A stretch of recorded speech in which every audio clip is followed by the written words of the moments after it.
Voilà.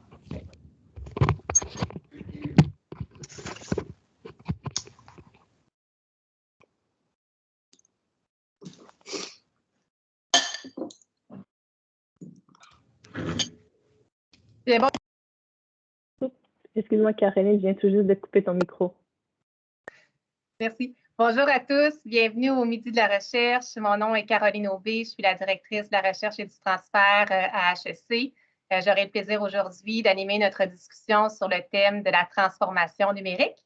J'aimerais rappeler à ce moment-ci que la présentation de ce midi sera enregistrée et diffusée ultérieurement sur notre chaîne YouTube avec l'accord évidemment de nos panélistes.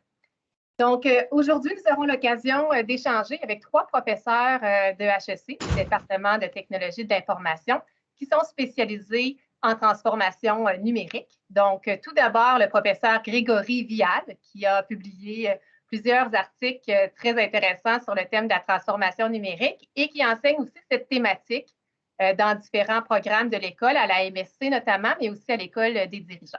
Donc, bonjour Grégory. Ensuite, la professeure Camille Grange, qui est titulaire du professeurship de recherche en adoption et diffusion responsable des technologies de l'information. Bonjour Camille.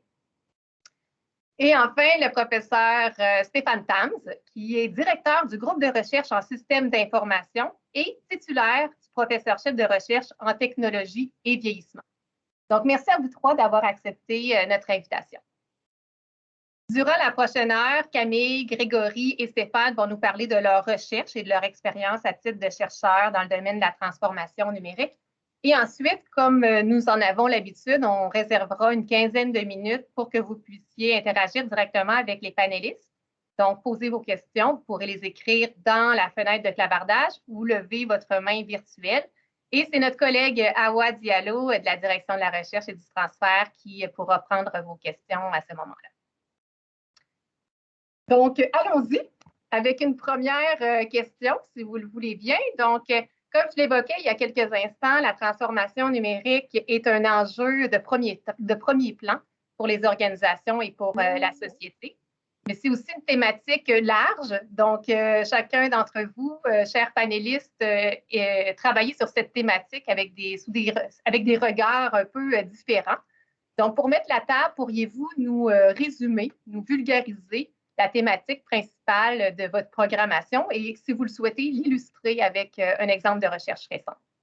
Donc, à chaque question, on pourra alterner le tour de réponse. Donc, pour cette première question, je suggère de commencer par Camille, suivi de Stéphane et de Grégory.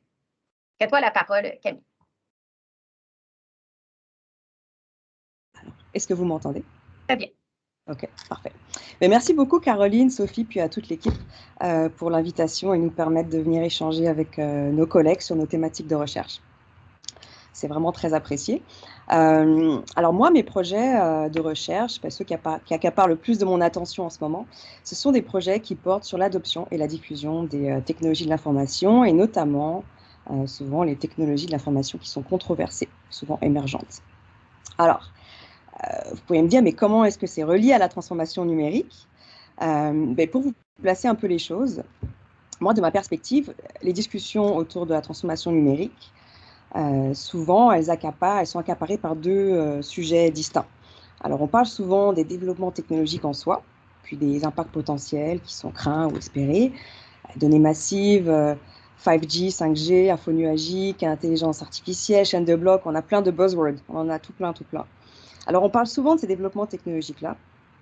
Et puis, d'autre part, on parle aussi souvent des reconfigurations organisationnelles qui sont nécessaires et puis souvent douloureuses quand on veut exploiter ces technologies, que ce soit pour des fins d'efficacité organisationnelle, opérationnelle, pour créer des nouveaux services, pour innover, pour créer des nouveaux modèles d'affaires. Alors, on a ces 2 grands pans de conversation qui sont super importants. Et puis, il y a un lien vraiment important, selon moi, entre ces 2. Donc, entre ces 2 pièces du puzzle, c'est l'adoption. C'est peut-être un petit peu moins directement abordé, mais c'est tout aussi essentiel.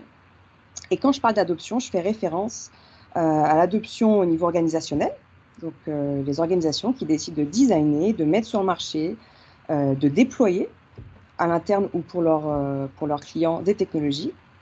Et puis aussi les décisions d'utilisation au niveau individuel, dans nos rôles en tant qu'employés, que parents éducateurs, citoyens. Donc, c'est un peu les deux facettes. Et donc, de mon point de vue, c'est important parce que ces décisions-là, elles viennent potentiellement entraver ou lubrifier ou raisonner le processus de transformation numérique. Donc, c'est pour ça que je pense que c'est une composante intéressante. Et pour vous donner un exemple, donc un projet sur lequel je travaille avec un étudiant de maîtrise, Félix, on aborde le contexte pandémique et on se penche sur les facteurs qui vont influencer l'acceptabilité des technologies de traçage de contact par les Canadiens. Alors, ces technologies, elles prennent souvent la forme d'apps mobiles. Et puis, c'est des outils qui permettent de contrer la propagation d'un virus, on le sait, mais leur valeur va dépendre fortement de l'utilisation massive par une population. Alors, pour vous donner des chiffres, l'application Alerte Covid, elle a été téléchargée seulement 7 millions de fois au Canada. Donc, ce n'est pas assez pour qu'on ait un impact potentiel.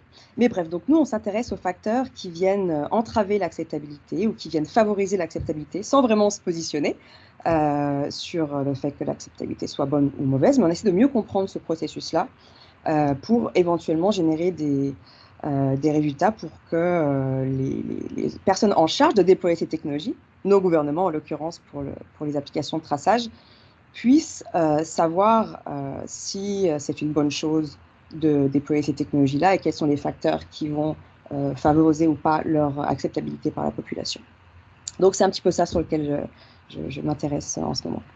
C'est vraiment intéressant, Camille. En plus, on a vu les répercussions ou les implications là, durant la crise sanitaire avec les applications COVID, puis les préoccupations que ça pouvait aussi susciter.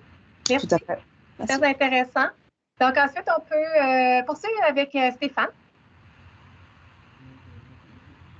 Oui. Bonjour. Au tout début, j'aimerais également vous remercier de m'avoir invité. Donc, ça fait un grand plaisir d'être ici aujourd'hui. Et mon programme de recherche est lié à celui de Camille. Elle a déjà parlé de l'adaptation des nouvelles technologies ou des technologies par les employés, par les individus. Et c'est aussi un champ qui m'intéresse. Plus précisément, mon programme de recherche porte sur l'interaction entre la transformation numérique et le vieillissement de la main-d'œuvre. Et comme vous le savez, les technologies deviennent de plus en plus complexes, mais les ressources cognitives qui sont nécessaires pour surmonter cette complexité diminuent avec l'âge. Alors, moi, je me pose la question, comment la transformation numérique impacte le travail des employés plus âgés et comment les concepteurs de systèmes peuvent les aider. Par exemple, dans une recherche récente, j'ai étudié les principaux facteurs qui peuvent associer l'âge au stress lié à l'utilisation des TI. Et cette étude s'est concentrée sur la charge cognitive d'une tâche qui peut varier en fonction de l'âge pour certaines interfaces, mais non pour d'autres. Et la méthodologie s'est basée sur l'exploitation d'une expérience de laboratoire et d'un sondage. Au début, l'expérience de laboratoire utilisait des mesures physiologiques, comme la variation du niveau des hormones du stress, pour découvrir quelles interfaces convenaient aux employés plus âgés. Et ensuite, le sondage utilisait des mesures plutôt psychologiques afin de renforcer et d'approfondir les explications générées par l'expérience de laboratoire. La principale contribution de cette recherche a été un modèle théorique qui décrivait comment la charge cognitive change en fonction de l'interface utilisée et son impact sur le stress vécu par les employés et surtout par les employés plus âgés. Et sur la base de ce modèle, il a été possible d'établir les conditions qui diminuent le stress généré par les TI chez les employés qui sont plus âgés. Et de plus, les résultats ont contribué au développement des lignes directrices pour rendre l'utilisation des TI plus efficace. Alors, en résumé, j'examine comment la transformation numérique impacte le travail des employés plus âgés et comment les gestionnaires et les concepteurs de systèmes peuvent les aider. Merci. C'est vraiment intéressant, Stéphane, avec les enjeux démographiques. Ça donne beaucoup de pertinence à ton sujet. Les équipes multigénérationnelles, probablement, peuvent beaucoup bénéficier de ces résultats. Merci beaucoup, Stéphane. C'est très clair. Grégory, maintenant. Oui, bonjour. Merci également de m'avoir invité. Ça me fait très plaisir d'échanger sur ce sujet. Mes intérêts, en fait, gravitent autour de deux sujets principaux reliés à la transformation numérique. Le premier, c'est celui des données. On le sait, les données sont très souvent au centre des enjeux et des préoccupations des organisations et de la société aussi. On l'a vu dans le cas de la pandémie notamment, on le voit dans les cas de problèmes reliés aux biais ou discrimination et tout ça avec des systèmes d'intelligence artificielle, mais plus fondamentalement, un des enjeux qui m'intéresse, c'est comment les organisations valorisent les données. Pas nécessairement d'un point de vue statistique pur ou très technique, mais plus d'un point de vue comment l'intersection entre la technologie et les humains finalement qui a rapport aux données se déroule. Ça, c'est relié à des problématiques aussi bien d'adoption au système, mais c'est aussi beaucoup relié à des problématiques de culture de l'organisation. Comment l'organisation reconnaît la donnée comme un actif stratégique qu'elle peut mobiliser.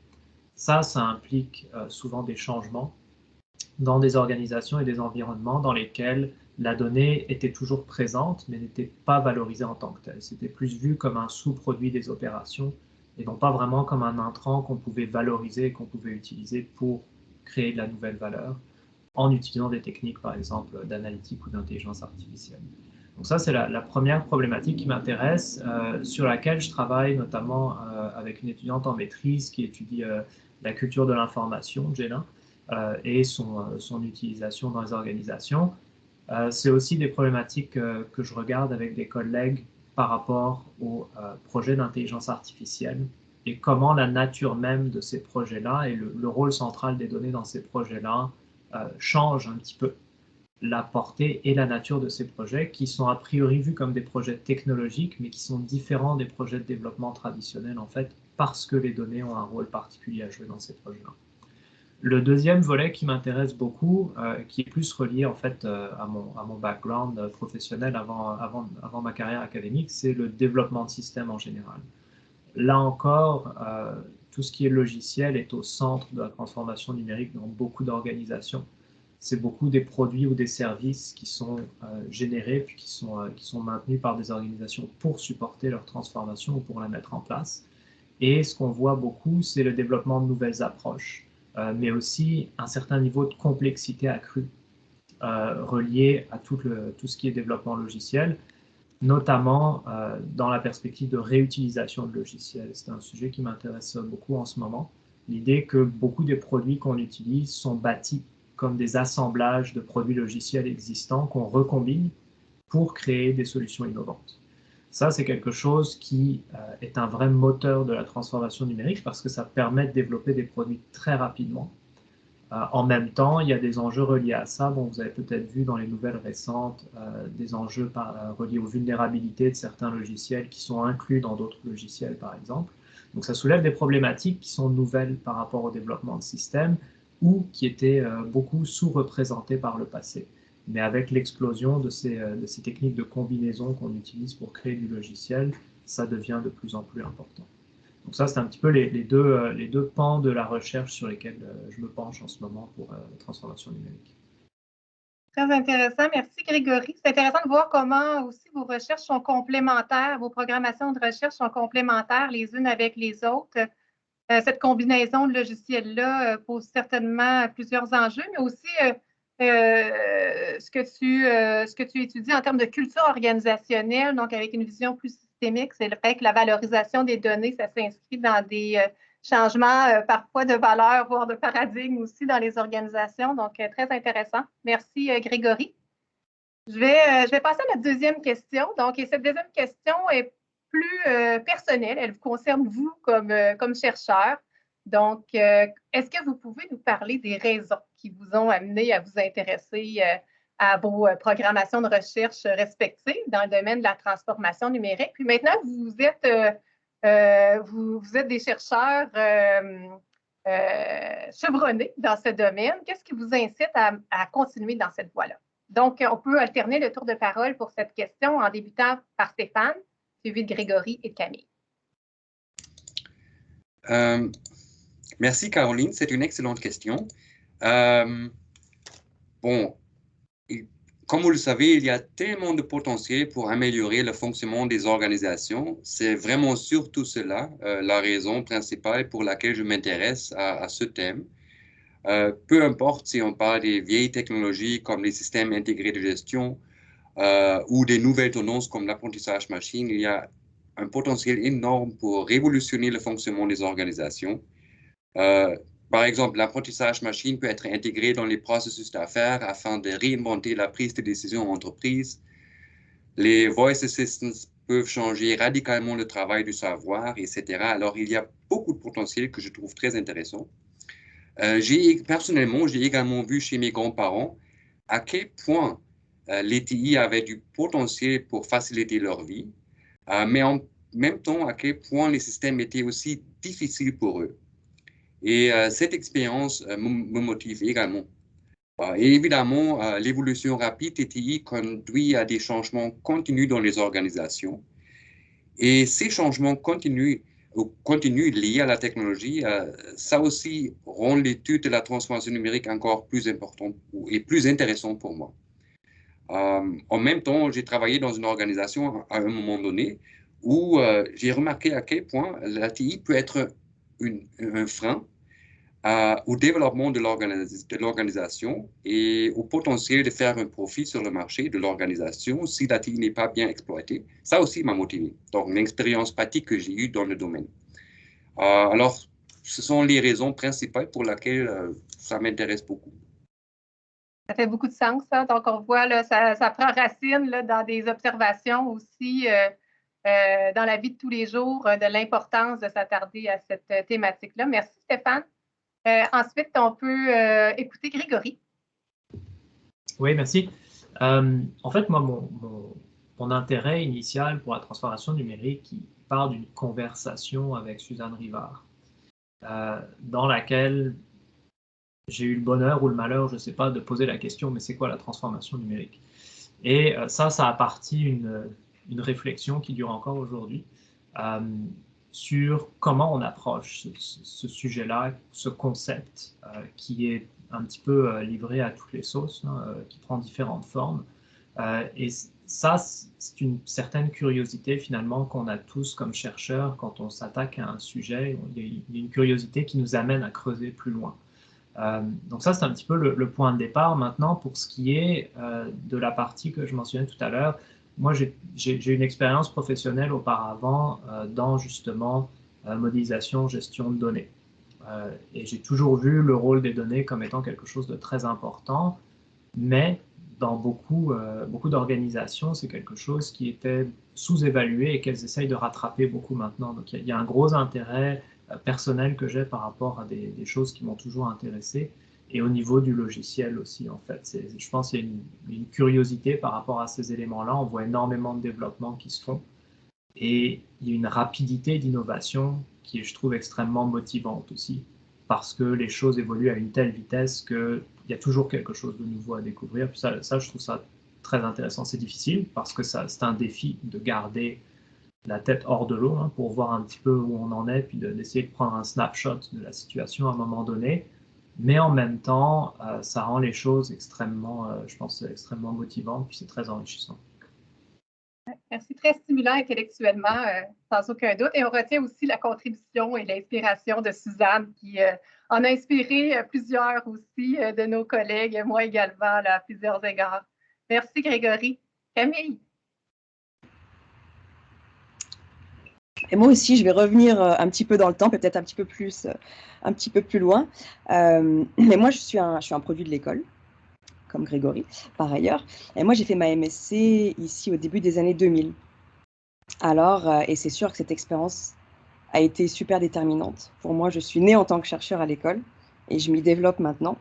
Et si je n'étais pas venue ici faire ma maîtrise, je pense que j'aurais jamais été chercheur. Alors, ça a été vraiment déterminant. Et vous savez, à l'époque, donc c'était la MSc en TI, technologie de l'information, et on ne parlait pas de transformation numérique, ça ne faisait pas partie du tout du langage, mais mes professeurs et mes mentors, Suzanne Rivard, Henri Barky, Jean Tapote, Michel Chaucron, tout ça, mais ils s'intéressaient de près au phénomène, qu'il était juste nommé différemment. On parlait d'implantation de technologie de l'information, on parlait d'impact stratégique des TI sur la vie organisationnelle, on parlait de réingénierie des processus d'affaires. Alors de tout ça, alors c'est des sujets qui sont toujours pertinents et qui sont toujours au cœur de la transformation numérique. Et comme tu le mentionnais tout à l'heure, Caroline, c'est vraiment un sujet très large qui peut être adressé à plein de niveaux différents et suivant des aspects, des focus vraiment, vraiment distincts, mais c'est vraiment quelque chose de très large. Puis nous, on appelait juste ça TI. C'est peut-être moins vendeur que transformation numérique, mais on appelait ça TI. Et donc, en résumé, pour moi, à l'origine, l'épiphanie, c'était les chercheurs, les recherches de mes mentors ici qui m'ont inspiré, même si je trouvais que les ERP, les systèmes de gestion intégrés, c'était un peu le focus à l'époque, c'était un peu plat. Mais j'ai poursuivi mes études doctorales à UBC et on était encore dans les années 2000. Et dans les années 2000, là, on a connu l'essor de l'Internet plus grand public. Les services de communication de courriel qui deviennent plus sophistiqués, le développement du commerce électronique, la naissance des médias sociaux, 2007, Facebook, la migration des médias en ligne. Alors, un espèce de foisonnement technologique.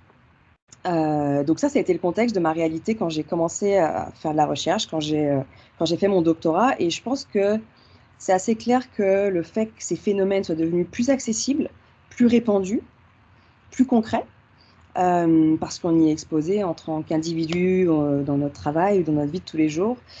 Je pense que ça a vraiment contribué à stimuler mon intérêt et à mon engagement dans une carrière dans ce domaine. Et ça continue à le nourrir aujourd'hui. Notamment par l'étude des défis plus socio-technologiques et donc des impacts sociétaux de ces technologies. Peut-être que c'était un angle qui était moins pertinent, qui était moins adopté à l'époque en recherche. On est sorti un peu de la sphère purement opérationnelle, peut-être opérationnelle, stratégique et organisationnelle. Donc c'est ça qui m'a motivé, qui continue de me motiver aujourd'hui. C'est super intéressant. Il y a eu tellement de foisonnement au niveau des technologies, de l'information dans les dernières décennies. Puis il y a un éveil collectif sur l'importance, évidemment, aujourd'hui, de mieux s'outiller, de transformer nos cultures organisationnelles, comme Grégory le disait, de se soucier aussi des habiletés et de nos différentes générations à travers ça. Donc, très intéressant. Merci Camille pour cette explication de ta passion pour la transformation numérique. Passons maintenant à la troisième question. Donc, ma troisième question est possiblement la plus pertinente, selon moi.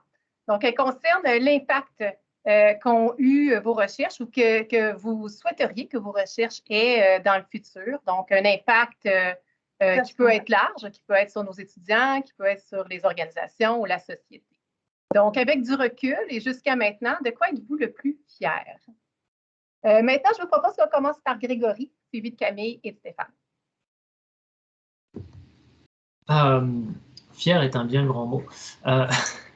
Je pense que d'une façon générale, pour moi, un des aspects que j'apprécie beaucoup, c'est la possibilité d'utiliser les recherches que j'ai faites quand j'enseigne un cours.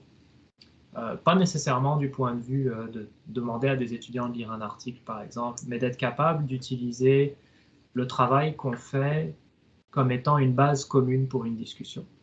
Ça, je pense que ça permet d'établir des bases sur lesquelles on peut échanger de façon plus claire et aussi de façon, plus structurée.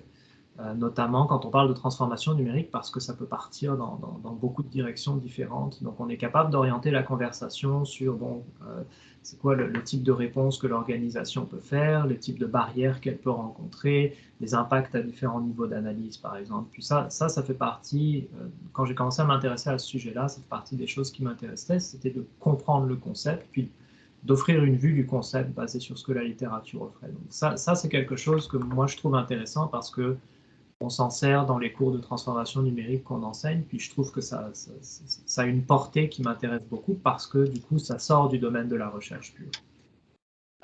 L'autre aspect, c'est évidemment la possibilité d'échanger puis de continuer d'apprendre avec des collègues. Je pense qu'il y a toujours des défis quand on fait de la recherche. Quand on travaille sur ces problématiques-là, en plus, peut-être même parfois plus qu'avec des sujets qui sont plus matures, mais en même temps, on a un groupe de recherche, par exemple, à l'école en système d'information. Il y a les conférences qui ont été principalement en mode virtuel, mais ces possibilités d'échange-là nous permettent d'abord de faire état de ce qu'on fait, puis de partager avec les autres. Puis ça, je trouve que c'est extrêmement stimulant. mais aussi d'apprendre énormément. Et ça, c'est quelque chose qui pour moi, finalement, représente la partie la plus intéressante parce que ça garde l'intérêt, la motivation reste grâce à ça, je pense. Et ça fait partie des choses qui sont très intéressantes. Et le dernier volet, c'est la possibilité d'échanger avec les organisations, avec des intervenants d'organisation. Par exemple, moi, beaucoup de ma recherche est dans le domaine qualitatif. Et les techniques qu'on utilise d'entrevues semi-structurées et tout ça sont excellentes pour le type de questions de recherche qui m'intéressent. Mais c'est au-delà de ça, c'est la possibilité d'échanger, puis d'avoir une idée des problèmes concrets qui sont vécus par des intervenants d'organisation et d'essayer de voir à travers les échanges qu'on a avec eux, non pas de jouer le rôle de consultant, mais de les amener parfois à prendre 45 minutes ou 1 heure pendant l'entrevue pour réfléchir à des problèmes auxquels ils n'ont pas le temps de réfléchir dans la vie de tous les jours quand ils éteignent des feux à longueur de journée. Ça, c'est quelque chose que je trouve extrêmement intéressant aussi, puis ça permet de prolonger les discussions après avec eux.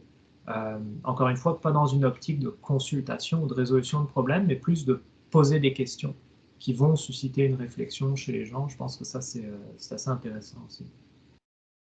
Oui, c'est intéressant, Grégory. C'est l'utilisation des entrevues, pas juste pour la collecte de données, là, mais aussi une occasion de transfert, puis de réflexion avec des partenaires.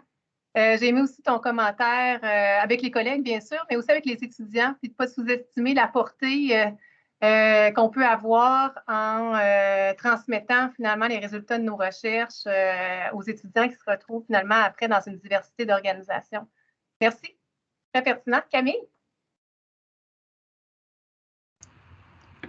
Oui.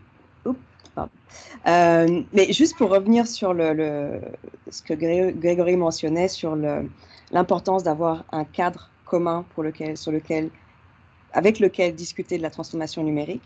Quand on a créé le premier cours de transformation numérique à l'école il y a quelques années, peut-être 3-4 ans, il nous manquait un cadre commun. Et Grégory nous a fourni ce cadre-là par l'intermédiaire de son article. Et ça nous aide beaucoup dans la discussion pour le cours de transformation numérique. Donc, je voulais juste vraiment mettre l'exergue là-dessus. Merci Grégory pour ça. Pour moi, c'est clair qu'à ce jour, je suis encore jeune dans ma recherche, l'impact le plus tangible et peut-être mon sentiment d'utilité le plus significatif, mais je le vis au jour le jour lors de mes interactions avec les étudiants. Et puis ça se passe en salle de classe, ou ça se passe durant mes supervisions, des projets, des études de cas, des travaux de recherche. Alors, en tant que chercheur-éducateur, on a la chance de pouvoir partager le fruit de nos réflexions, de pouvoir transférer, comme tu le mentionnes, Caroline, en classe, et puis de contribuer peut-être à éveiller des intérêts ou à développer la sensibilité des étudiants à ces défis importants. Pour moi, c'est des défis notamment d'adoption de la technologie, et peut-être les pousser à vouloir réfléchir plus en profondeur. Donc pour moi, ma capacité à faire cela efficacement dans mon transfert est dépendante de ma recherche. C'est aussi un effort collectif, parce qu'on est tous, on est différents chercheurs qui contribuent dans des programmes. Et donc, on a une belle complémentarité, je pense, dans notre département, qui fait qu'on arrive à apporter de la richesse à nos enseignements de par la diversité de nos approches de recherche. Donc, l'impact, même plus concrètement, j'aime le voir quand, par exemple, je vais aller stimuler l'intérêt d'un jeune étudiant pour développer une jeune pousse, pour stimuler l'intérêt d'un étudiant à se dire « Ouh, ça c'est une technologie qui a du potentiel, comment je pourrais concrètement en faire un projet d'entreprise, mais quels sont les défis ?» Donc, on a des étudiants qui arrivent parfois un peu naïfs par rapport à leur compréhension de la technologie, puis je vais y revenir, mais les technologies sont complexes. Mais la réalisation de ce qu'on peut faire et des défis associés aussi avec l'impact de certaines technologies. Alors ça, c'est intéressant quand on vient susciter cet intérêt-là au tout début, donc pour un projet entrepreneurial. Et puis, à l'inverse, j'ai eu récemment un étudiant dans la soixantaine, un étudiant plus mature, qui est venu faire son programme en transformation numérique et qui vient de le finir. On a travaillé ensemble sur un cas et il est directeur d'une belle PME au Québec et il applique ce qu'on lui a transféré, puisque j'ai contribué à lui transférer dans les cours pour motiver son entreprise, qui était une entreprise qui n'est pas née numérique, à opérer la transformation numérique. Alors ça, je trouve ça super valorisant de voir comment l'impact qu'on peut avoir à différents niveaux, à différents âges, à différentes catégories d'étudiants. Donc moi, mon espoir aussi, Caroline, c'est de contribuer à l'éveil collectif que tu mentionnais tout à l'heure, à participer, à contribuer à cette discussion qu'on doit avoir sur les défis socio-technologiques de ce tsunami, du tsunami technologique que l'on vit. Donc ça, c'est mon... Et puis aider à clarifier le phénomène, à clarifier les impacts, à savoir comment on peut mieux s'équiper, s'outiller individuellement, en tant que société, en tant qu'organisation. Donc c'est ça mon espoir de contribution dans le futur. C'est une contribution importante, hein, nos étudiants entrepreneurs notamment. Hein, comment est-ce qu'on peut que l'entreprise soit numérique ou non? Comment, inévitablement, aujourd'hui, il y aura un volet numérique dans l'organisation. Donc, comment on peut les soutenir le mieux possible. Les projets supervisés, tu faisais référence aussi à la supervision, c'est d'autres occasions aussi qu'on a pour transférer nos recherches. Donc, merci beaucoup, Camille. Très inspirant. Stéphane? Je me retrouve très bien, en fait, dans les points déjà faits par Camille et Gregory. Peut-être juste pour nuancer, moi, j'aime développer des nouveaux modèles théoriques qui ont quand même des impacts profonds sur la pratique. Et par exemple, j'étais très, très heureux lorsque j'ai eu l'occasion l'année dernière de faire des entrevues avec des directeurs des ressources humaines au Québec. Alors, j'ai parlé aux directeurs des ressources humaines des grandes compagnies québécoises que tout le monde connaît. Et ces directeurs m'ont tous confirmé la pertinence de mathématiques pour le Québec. Et ils ont souligné que les recommandations que j'avais faites en lien avec ma recherche étaient très utiles pour eux. Et ça m'a beaucoup inspiré. J'ai également rédigé des articles pour des quotidiens au Canada, aux États-Unis et en Europe. Et j'ai appris que les recommandations faites dans ces articles étaient bien reçues par les gestionnaires. Et comme ça aussi a été déjà mentionné par Camille et Gregory, j'enseigne des résultats de ma recherche dans certains de mes cours. Et souvent, les étudiants me disent qu'ils trouvent ces résultats très pertinents. Et c'est justement cet impact de ma recherche, à la fois sur la pratique, mais aussi sur l'enseignement, qui me rend satisfait et heureux et qui me stimule et motive de continuer. Oui, la rétroaction importante quand on entend des gestionnaires d'expérience que les résultats de nos recherches sont utiles. Et des étudiants, nos futurs gestionnaires aussi en organisation, que l'information leur sert, là, c'est un gage de qualité souvent et de pertinence de ce qu'on réalise. Merci beaucoup, Stéphane. Maintenant, on passera à notre quatrième question. C'est une dernière question tournée vers l'avenir cette fois. Donc, on a plusieurs d'entre vous avaient évoqué que, évidemment, les technologies de l'information, il y a beaucoup de foisonnement. Camille parle d'un tsunami, donc on est en plein dedans, donc en ce moment, dans la valorisation de nos données, puis la découverte et l'intégration de différentes technologies. Donc, il y a plusieurs défis qui attendent encore les organisations dans les prochaines années et la société de façon plus large. Comment vos recherches, avez-vous le sentiment que vos recherches, mais aussi que la communauté de chercheurs en transformation numérique peut aider à relever ces défis qui attendent les organisations et la société de façon plus globale? Donc, pour cette dernière question, commençons par Camille, suivi de Stéphane et Grégory. Eh bien, tu parlais du tsunami technologique, Caroline. Pour moi, le plus grand défi, c'est la gestion du tsunami technologique, justement. Alors, je peux te dire qu'on ne va pas manquer de travail dans les prochaines années. On va avoir besoin de bras. Mais plus sérieusement et spécifiquement, il y a trois défis à venir qui me viennent en tête et qui, je pense, sont particulièrement intéressantes et pertinents. La première, c'est l'identification de moyens quelque part pour faire face à cette célérité technologique et à l'abondance des innovations. Ça, ce sont des facteurs qui peuvent contribuer à diminuer nos capacités individuelles et organisationnelles à être réflexifs, donc à remettre en question la valeur de certaines choses, de certaines pratiques. Alors, nous sommes des humains, imbriqués dans des institutions, des cadres normatifs, des systèmes de pensée, des fonctionnements, etc.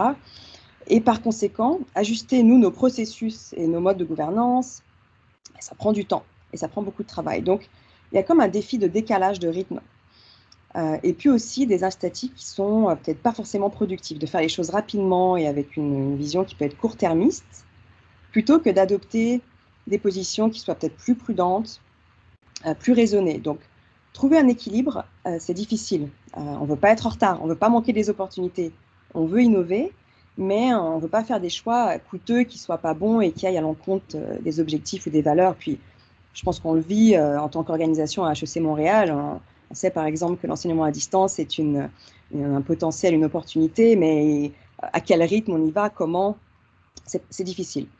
La deuxième avenue, c'est peut-être celle de la gestion de la complexité technologique et donc pour nous le besoin de développer des meilleures compréhensions des innovations technologiques.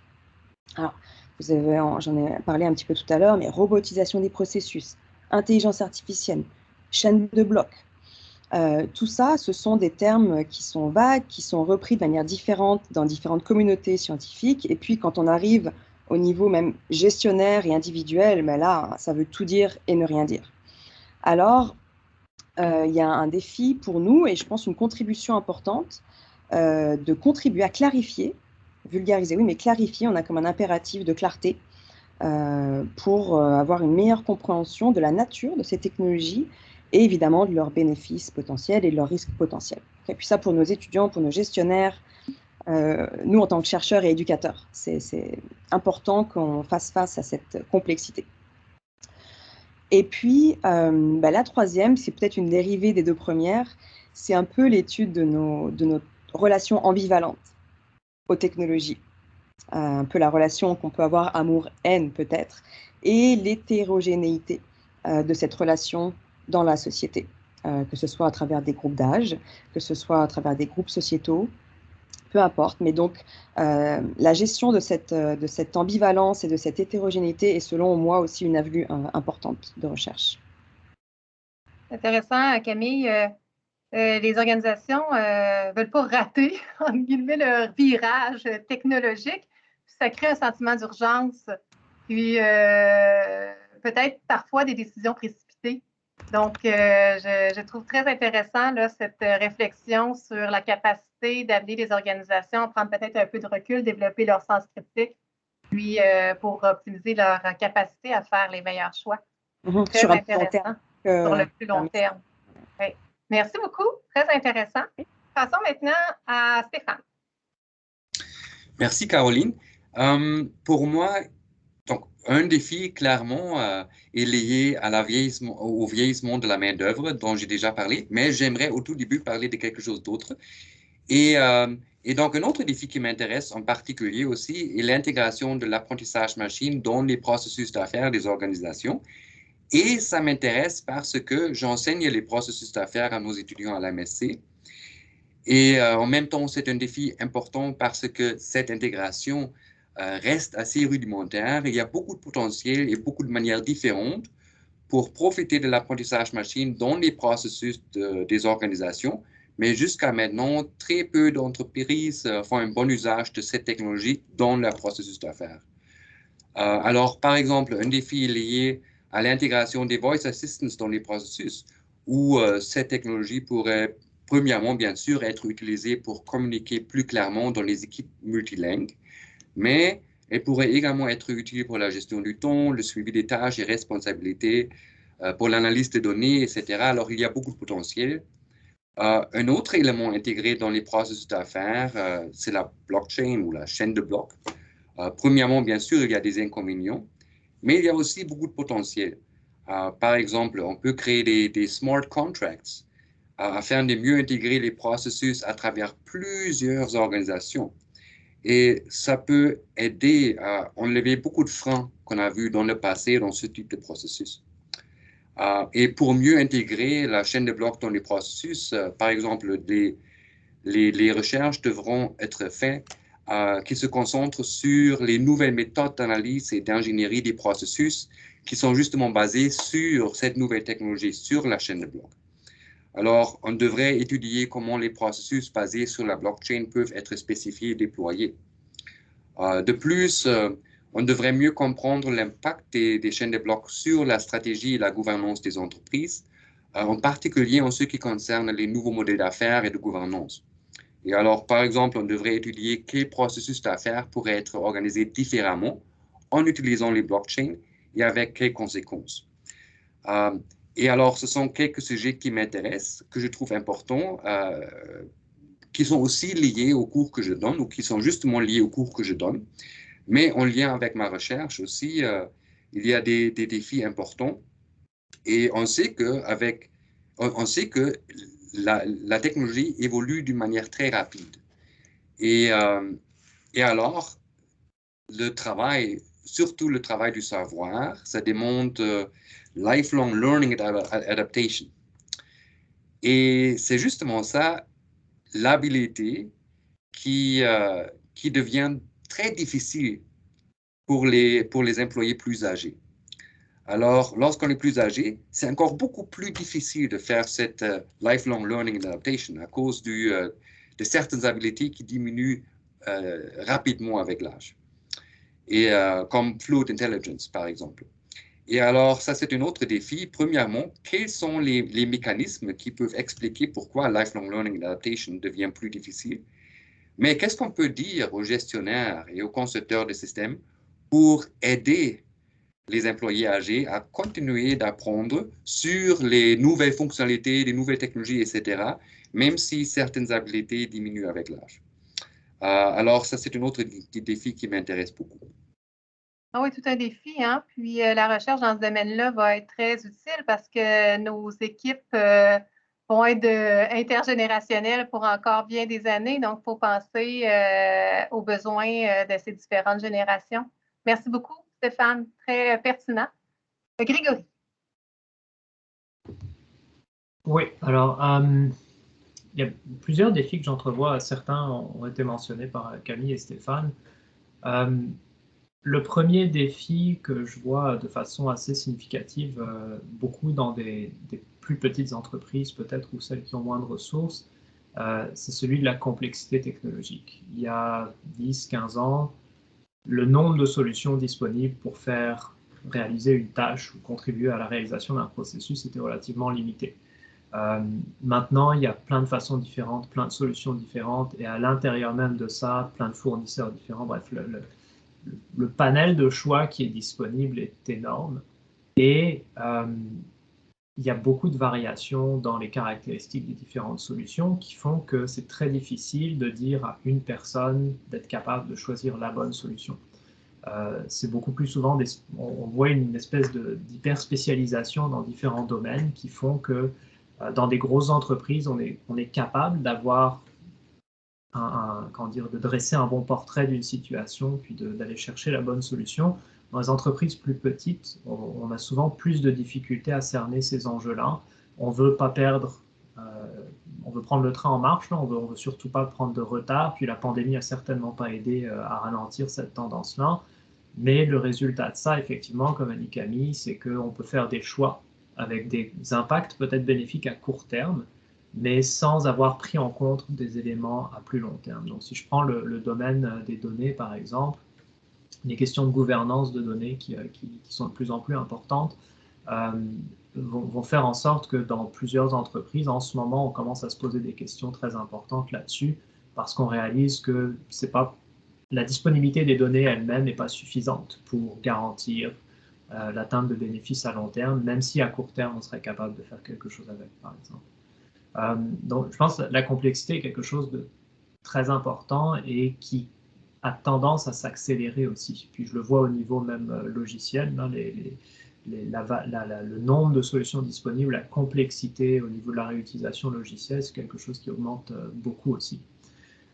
L'autre aspect qui, je pense, est un défi important, puis ça, on en parle de plus en plus, c'est l'aspect relié aux données, tout ce qui est éthique et enjeux reliés aux conséquences indésirables qui peuvent être liées à l'utilisation des données. Un des défis que moi je vois quand je discute avec des professionnels qui œuvrent dans ce domaine-là, c'est qu'il n'y a pas une façon de faire, il n'y a pas de cadre qu'on peut utiliser qui marche pour tout le monde dans tous les contextes. Ça rend la chose assez difficile parce que il n'y a pas de balises qui sont nécessairement très claires. Il y a des initiatives qui existent un petit peu dans la communauté scientifique, mais ces initiatives-là ne sont pas nécessairement consolidées. Donc, on prend une approche donnée, par exemple, ou on prend un cadre de référence proposé par un groupe de chercheurs, mais il peut y avoir des différences avec d'autres cadres qui existent. Et la question, c'est qu'est-ce qui fait qu'on choisit, par exemple, un cadre éthique par rapport à un autre et avec quelles implications? Ça, ce sont des questions qui sont difficiles à aborder et qui soulèvent des questionnements aussi bien dans les petites que dans les très grosses entreprises, parce qu'il y a une partie d'incertitude reliée à ça. On n'a pas de visibilité à long terme sur les impacts, comme les personnes qui sont dans le documentaire Social Dilemma expliquent. Quand on fait quelque chose, on voit l'impact à très court terme comme étant positif, sans jamais être capable d'imaginer que 5, 10, 15 ans plus tard, ça pourrait avoir des conséquences qui sont tout aussi néfastes. Ça, c'est quelque chose pour lequel je pense qu'on va continuer de voir ça. Puis, les entreprises commencent à être très frileuses par rapport à ces enjeux-là. Le défi que je vois pour la recherche, c'est d'être capable de rassembler des efforts qui sont faits de façon peut-être plus dispersée en ce moment pour qu'il y ait quelques points d'accès centraux finalement à partir desquels on puisse informer la pratique. Ça, je pense que c'est quelque chose qui va être un enjeu parce que sinon, c'est un petit peu, c'est pas que c'est le Far West, mais c'est que c'est difficile de savoir où trouver la bonne information puis comment l'utiliser. Moi, c'est un enjeu que je vois pour les professionnels en ce moment. Et le dernier défi que je vois, c'est d'assurer, puis je pense que Stéphane en a parlé, c'est il y a toute une partie de formation, soit d'une main-d'œuvre qui effectivement est plus mature et n'a pas été formée avec certaines des technologies qu'on voit aujourd'hui. Mais en plus de ça, il y a la jeune génération à laquelle on enseigne en ce moment, qui, à l'inverse, est extrêmement habile avec ces technologies-là, mais n'a pas nécessairement un regard réflexif sur le potentiel néfaste de ces technologies. Parce qu'elles sont tellement imbriquées dans la façon dont ils vivent que leur mode de vie est complètement basé là-dessus. Et ça fait partie, ce sont des défis qui sont délicats à aborder parce qu'on ne veut pas passer pour des réactionnaires hein, quand on parle des problèmes liés aux technologies. En même temps, on se rend compte que beaucoup des choses qu'on explique en cours, par exemple de transformation numérique, c'est un petit peu comme si, à ma génération, comme ces technologies-là se sont développées, on a une assez bonne idée de comment elles fonctionnent.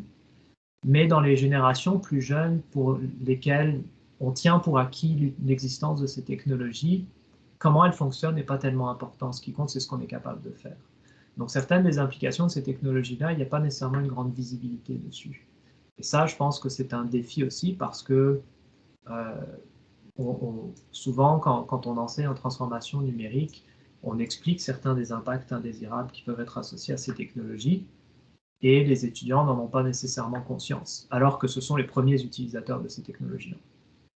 Ça c'est un contraste assez intéressant, je pense. Puis je pense que quand on présente ces problèmes-là, ils sont très, très intéressés à continuer de les explorer puis de les pousser plus loin, mais ils n'ont pas nécessairement de visibilité dessus a priori. Alors que nous, on a peut-être une vision un petit peu plus long terme par rapport à ça, je pense.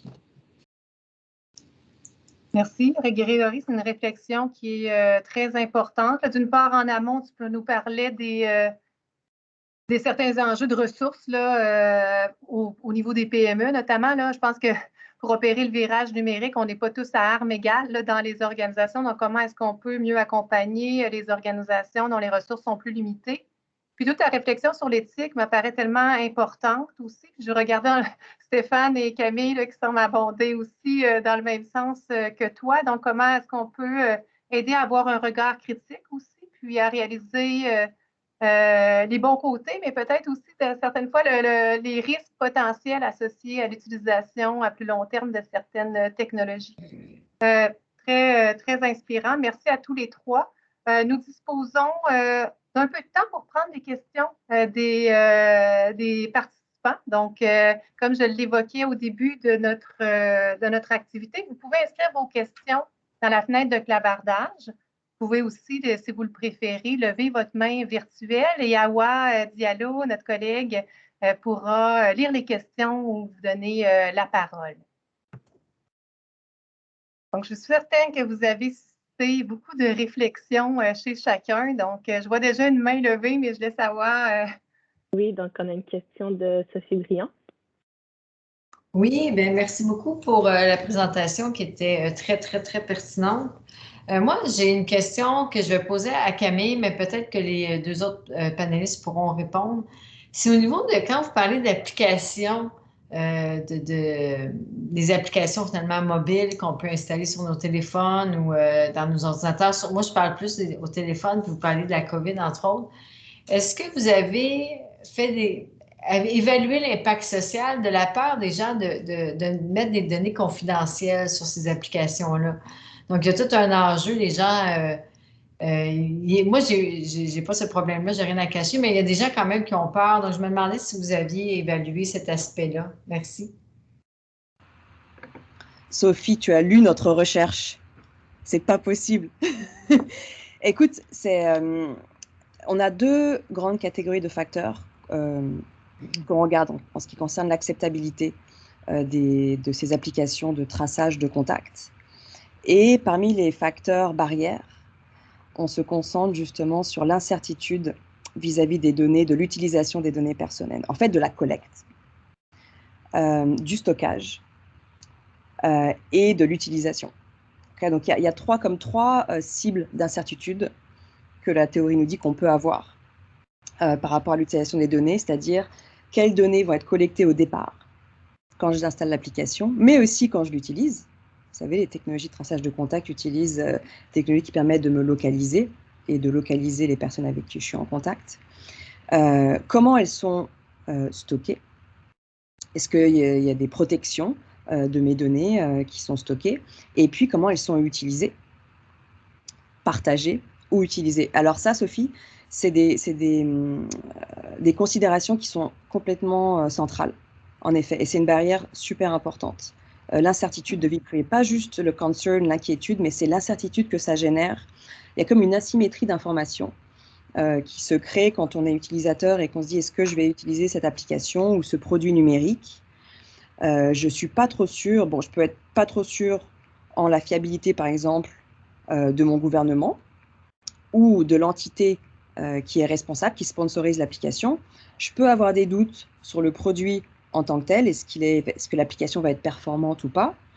Et la troisième catégorie d'incertitude qui est de plus en plus prevalent, importante pour les applications mobiles, c'est celle-là, c'est l'incertitude concernant l'utilisation, le stockage des données personnelles. Donc oui, tout à fait. Oui, Stéphane,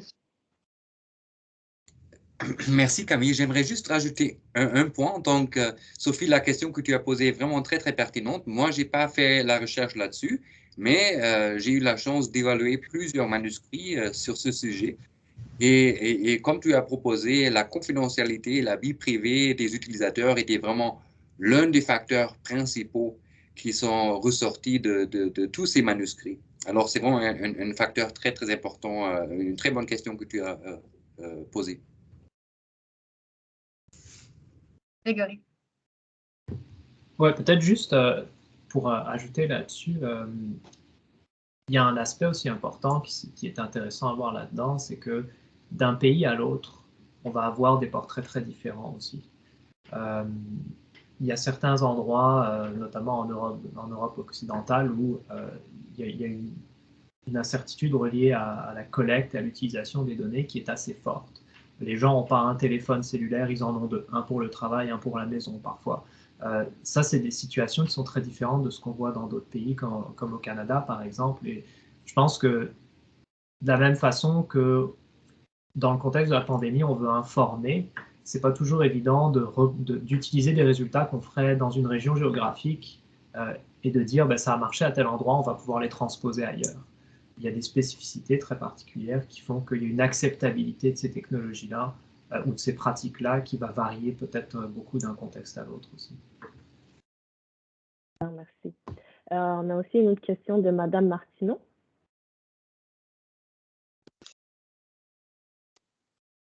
Merci beaucoup à vous trois pour la présentation super intéressante. Je m'intéresse aussi aux questions d'éthique qui touchent les nouvelles technologies.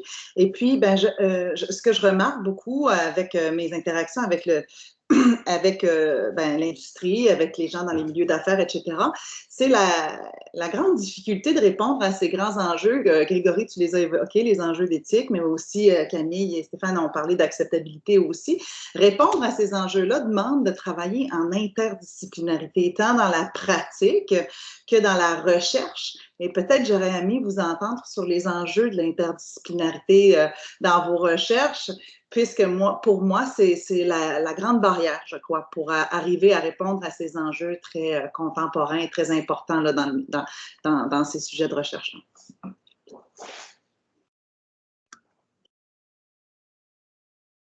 Qui se lance? Ben, moi, je peux te répondre, Joël, j'ai pas trouvé encore comment répondre à l'enjeu. Fait qu'on pourrait se parler. Mais tu as raison, puis c'est non seulement un enjeu, c'est purement peut-être de connaissances, d'accès aux ressources, de littérature ou de professeurs. Notre propre habileté aussi à travailler avec des thématiques qui sont reliées mais qui ne sont pas nos thématiques cœur. Donc, je ne sais pas comment le résoudre, honnêtement, Joey. Le défi de la recherche interdisciplinaire, hein, c'est complexe. Grégory? Je pense que c'est une excellente question, Joey. Puis effectivement, on parle d'enjeux, puis on se rend compte rapidement que la portée de nos connaissances sur un enjeu particulier est plus limitée que sur un autre. Par exemple, beaucoup de gens dans les organisations vont dire bon, l'éthique, ça m'intéresse beaucoup pour l'intelligence artificielle, mais d'arriver concrètement avec un cadre qui permette aux personnes de dire je respecte les enjeux éthiques reliés à l'intelligence artificielle. Il y a des initiatives ici et là, d'après ce que j'ai vu, puis ce dont on m'a parlé, des Canva pour Ethical AI et tout ça, mais il n'y a rien, il n'y a pas de standard. C'est pas comme un cadre légal qui sert de référentiel dans lequel on dit si je reste dans ces balises, ça fonctionne. Il y a des questions qui sont difficiles à répondre. Puis je pense que même au niveau des entreprises, il y a ce même enjeu-là d'interdisciplinarité parce que les considérations éthiques ont toujours été plus diffuses, alors que là, on a l'impression qu'il y a une volonté de formaliser ça et d'ancrer ça dans la création d'un modèle d'intelligence artificielle, par exemple. Puis ça c'est un gros enjeu parce que il n'y a pas nécessairement, les ressources ne sont pas nécessairement là pour ça. Et je pense qu'il y a le même enjeu qui est vécu en fait du côté pratique aussi. Déjà, à moins que Stéphane, tu veux apporter un élément pour compléter les réponses de tes collègues? Pas nécessairement, mais il est clair que la recherche interdisciplinaire a beaucoup d'avantages.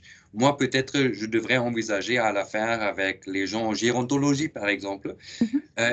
Mais au Tech Toilet, par exemple, on fait ça depuis une dizaine d'années, n'est-ce pas, où les chercheurs ont dit interagissent d'une manière très efficace avec les chercheurs formés en neurosciences, etc. Alors, il y a quand même des bons exemples à l'école de comment établir une recherche interdisciplinaire. Oui, les enjeux de société sont tellement complexes aujourd'hui que ça appelle à des capacités, nos capacités à travailler de façon interdisciplinaire aussi, malgré les difficultés que cela peut représenter. Et déjà, presque la fin de notre activité, donc je suis certaine qu'on pourrait en discuter tout l'après-midi. C'était fascinant de vous écouter. Un grand merci, Camille, Grégory, Stéphane, de vous être prêtés au jeu puis d'avoir partagé avec nous aujourd'hui vos réflexions et votre expérience. Merci à tout le monde d'avoir été présents, tous les participants aujourd'hui. Vous recevrez au cours des prochaines semaines une invitation pour notre prochain Midi de la recherche qui aura lieu au mois d'avril et qui, en continuité avec nos dernières discussions, se portera sur l'éthique dans les organisations. Donc, c'est un rendez-vous. Je vous souhaite un bel après-midi puis au plaisir de vous retrouver lors de notre prochaine activité. Merci à tous. Au revoir. Merci beaucoup. Merci, bonne journée.